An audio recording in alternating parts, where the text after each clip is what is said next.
Hello' everyone, good morning. এয়া দেখিছে নহয়, কাম বন কৰি আজৰি হৈ গা পা ধুই মই চুলি কচা ফনিয়াই আছোঁ।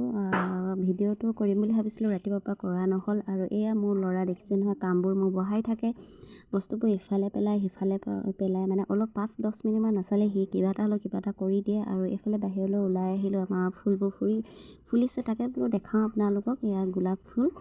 আৰু এইফালে দেখকচোন, বতৰটো ইমান ভাল নহয়, তথাপিও কামবোৰ কৰিলোঁ, কাপোৰ কানি ধুলোঁ। এইবিলাক আজি ৰাতিপুৱাৰ পৰা মানে বহুত কাম কৰিলোঁ। আৰু এয়া ল'ৰাক খুৱাই মেলি আকৌ ৰ'দটো অকণমান ওলোৱাৰ কাৰণে আমি ৰ'দত অকণমান বহিলোঁগৈ। আৰু কাপোৰবোৰ লাহেকৈ চপাই আনিলোঁ আৰু চকলেট এটা দিলে ল'ৰাক, তাকে খুৱাই দিলোঁ। এবছৰ হ'ল যিহেতু চকলেট অলপ খুৱাই দিওঁ আজিকালি। আৰু দুপৰীয়া হৈ গ'ল, কাম বন কৰোঁতে টাইমবোৰ গমেই নাপালোঁ। আৰু ভাত খাবলৈকে হ'ল, চাফা তাফা হৈ পিনে ভাতকে খালোঁ। খাই বৈ আজৰি হৈ আকৌ আবেলিলৈ এইবোৰ কাপোৰ, মানে দিনটো আজি কাপোৰ ধোওঁতে মোৰ মানে হালত বেয়া হৈ গৈছেগৈ। আৰু এইফালে ল'ৰাক